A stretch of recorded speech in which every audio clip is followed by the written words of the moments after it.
आज स्पेशल हम आपका एक जो प्रश्न आता है कि शिलाजित तो पहाड़ों में होता है, तो उसी पर्पज से आए हैं कि पहाड़ों में शिलाजित किस तरह से होता है, उसका प्यूरिफिकेशन की प्रोसेस कैसे होती है, ताकि आपको क्लियर हो जाए कि शिलाजित रॉ फॉर्म से फाइनल फॉर्म में कैसे आपको मिलता है। शिलाजित को पहाड़ों का पसीना बोला जाता है। सैकड़ों हजारों वर्षों के प्रोसेस के दौरान, फर्मेंटेशन के प्रोसेस में वनस्पति मिनरल्स, उससे शिलाजित का निर्माण होता है। ये मेरे हाथ में जो है वो ऐसे ही पहाड़, जो पुराने पहाड़ होते हैं, जिसमें हिमालय का पहाड़ हो गया, ये हम जो अभी बैठे हैं वो अरावली का पहाड़ है, वैसे ही पहाड़ों से जो पत्थर निकलता है वही शिलाजित बोला जाता है। वर्षों के फर्मेंटेशन से इसका निर्माण होता है। और भारत में हिमालय, लद्दाख, नेपाल, फिर चाइना का एरिया हो गया, पाकिस्तान, अफगानिस्तान, सोमालिया, वहाँ से ये पत्थर हमको अधिक मात्रा में शिलाजित का प्राप्त होता है। और फिर उसकी आगे के लिए प्रोसेस करने का विधान है, जिसमें त्रिफला में शोधन करके लगभग 1 किलो शिलाजित के पत्थर में से 15 से 20% शुद्ध शिलाजित प्यूरिफाई करके निकलता है, और जो कि हमारे खाने के योग्य होता है। क्योंकि पत्थर के अंदर का जो शिलाजित है वो सीधा अपन यूज नहीं कर सकते, उसमें बहुत सारे हैवी मेटल हो सकते हैं, लेड हो सकता है, आर्सेनिक हो सकता है, बहुत सारी अशुद्धियाँ होती है, बैक्टीरिया भी होता है।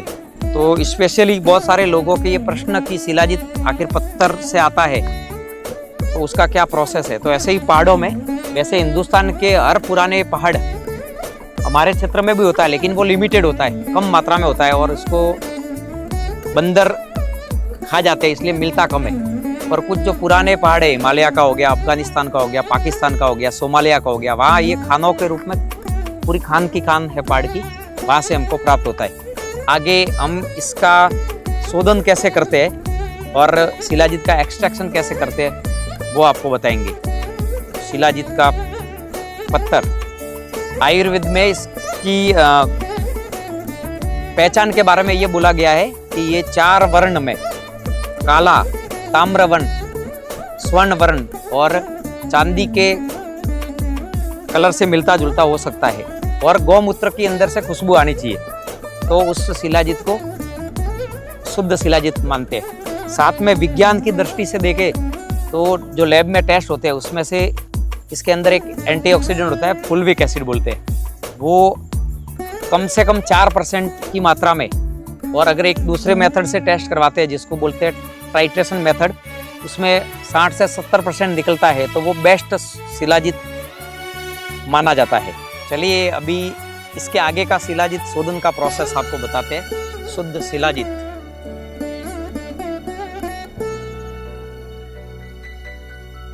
नमस्ते मित्रों, आज हम शास्त्रीय विधि से शिलाजित का शोधन कैसे करते हैं और उसका प्यूरिफिकेशन, और उसमें से शिलाजित पत्थर में से कैसे निकालते हैं, एक्सट्रैक्शन, उसकी प्रोसेसिंग करके आपको बताने वाले हैं। इसके लिए हमने सबसे पहले त्रिफला लिया है, जिसमें आंवला, रेड बहेड़ा, इसको शिलाजित शोधन के लिए कूट के जौ कूट तैयार किया जाता है। फिर आगे की प्रोसेस में हम इसमें से काढ़ा बनाएंगे। तो हम अभी त्रिफला को कूटने जा रहे हैं।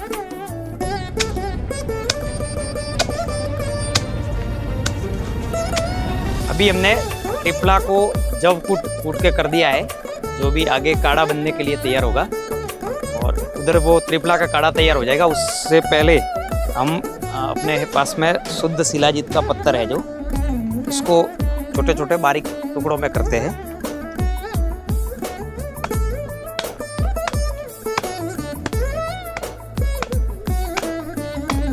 आयुर्वेदिक ग्रंथों में शिलाजित शोधन की अनेक विधियां बताई गई है, परंतु उसमें से मुख्य 2 विधियां हैं, जिसमें से एक विधि है सूर्यतापी। उसमें गर्म पानी में शिलाजित को डाला जाता है और सूर्य की धूप में लंबे समय तक रखते हैं, जिसमें शुद्ध शिलाजित ऊपर आ जाता है परत के रूप में, उसको निकाल के अलग करने की विधि है। दूसरी एक विधि है जो ज़्यादा प्रचलित है, उसमें त्रिफला के क्वाथ के अंदर शिलाजित का शोधन किया जाता है। और हमारा ये अनुभव है कि त्रिफला के अंदर शोधन करके जो शिलाजित तैयार किया जाता है वो आज के समय में ज़्यादा लोगों के लिए कारगर है। उसके दो कारण है, क्योंकि त्रिफला अपने आप में एक तो रसायन है और शिलाजित तो रसायन है ही, साथ में त्रिफला के कारण से शिलाजित थोड़ा सा गर्म प्रकृति की रहती है। पित्त वाले जो लोग होते हैं उनके लिए तो त्रिफला आने से उनको भी ये हानि नहीं करती और कॉन्स्टिपेशन भी नहीं करती और त्रिफला के लाभ भी मिल जाते हैं। तो आज के समय में शुद्ध त्रिफला में शोधित शिलाजित ज़्यादा उपयोगी है, जो कि हम अभी करने जा रहे हैं।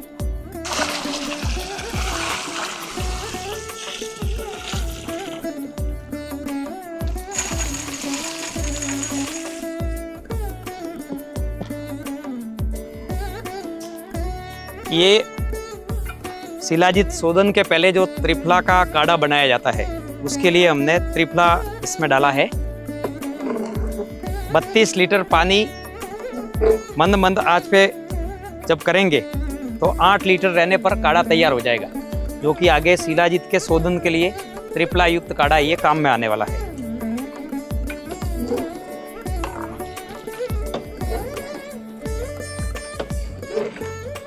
जो हमने त्रिफला का काढ़ा बनाने के लिए रखा था 4 घंटे पहले, वो त्रिफला का काढ़ा तैयार हो गया है, जिसमें 8 लीटर काढ़ा है। उस काढ़े को स्टोर करेंगे एक बर्तन के अंदर और कम से कम 60 घंटे के लिए काढ़े के अंदर शिलाजित पड़ी रहेगी। तो ये त्रिफला का काढ़ा।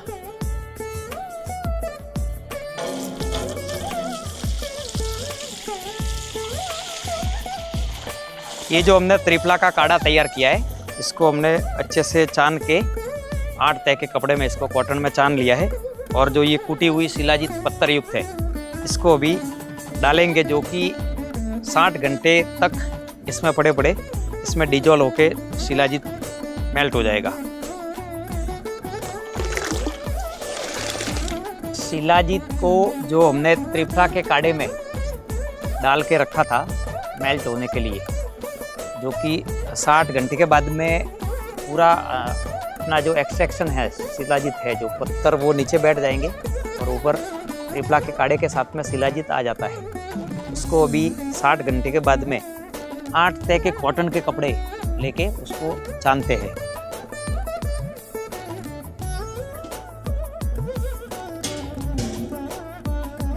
जिसमें ध्यान ये रखना होता है कि जो त्रिफला का काढ़ा और शिलाजित मिक्स जल है उसको ज़्यादा हिलाना नहीं है, ऊपर से ही थोड़ा थोड़ा करके पानी लेना है या नितार के लेना है।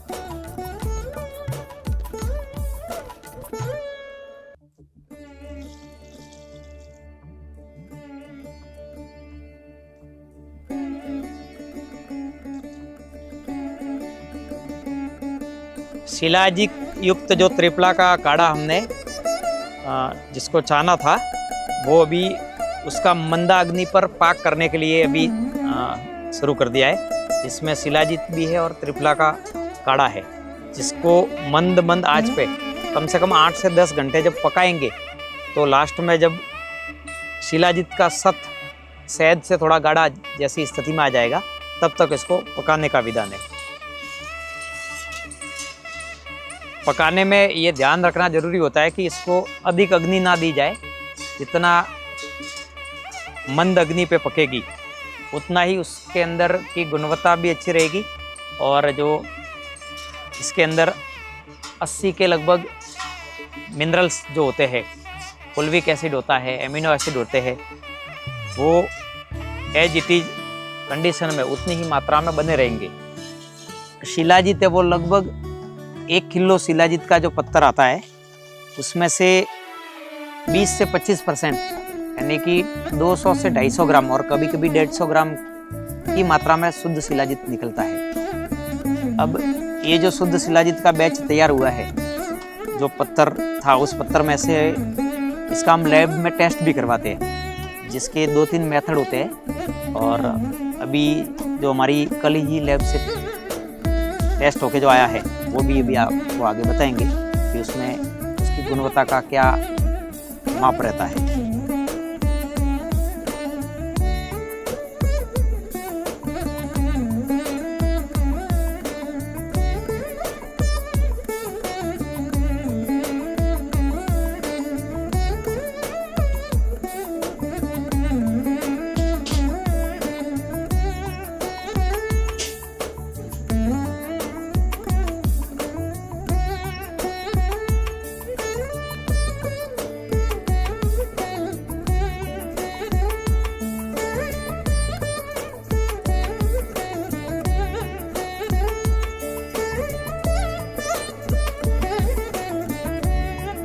शिलाजीत को जिस भी औषधि की भावना दी जाती है उसके अनुरूप वो अलग अलग दोषों में काम करती है, ऐसा आयुर्वेद में वर्णित है। जिसमें जैसे कि वात के रोग है तो रासना की अथवा तो मुलेठी की भावना देकर अगर शिलाजीत तैयार करेंगे तो वो वात रोगों में अच्छे परिणाम देती है। वैसे ही पित्त के रोगों में शतावरी की अथवा मुनक्का की भावना दे देंगे तो पित्त के रोगों को शमन करेगी।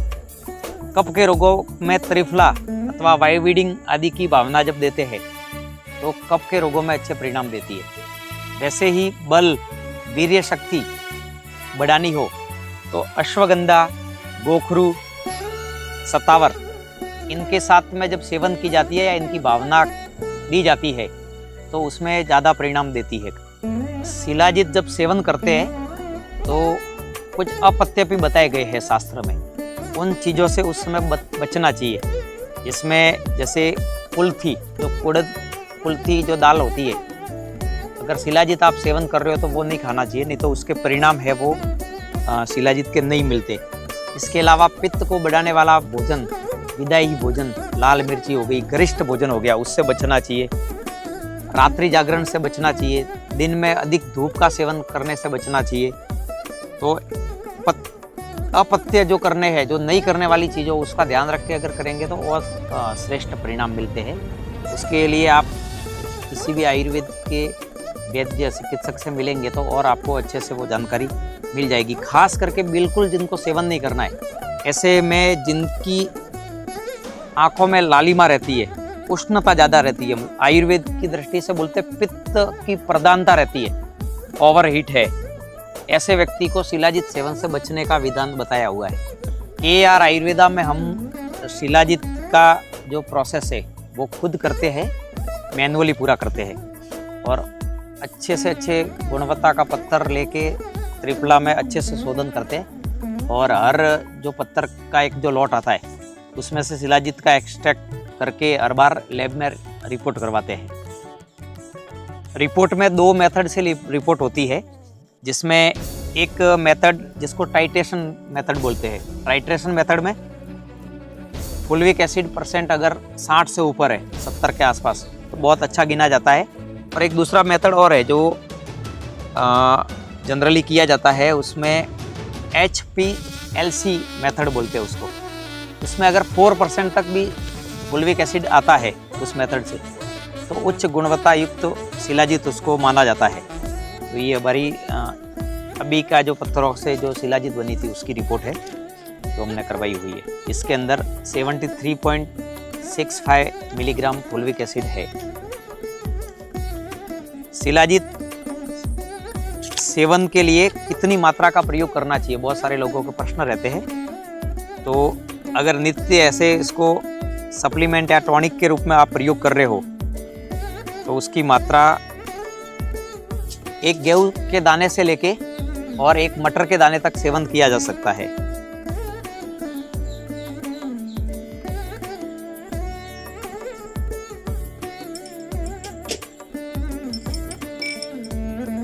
पानी अथवा तो गुनगुने दूध के साथ में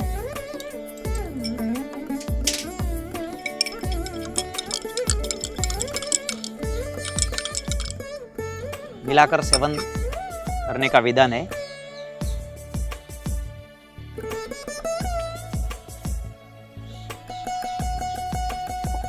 ये आपको दिन भर की ऊर्जा देगा और एनर्जेटिक रखेगा।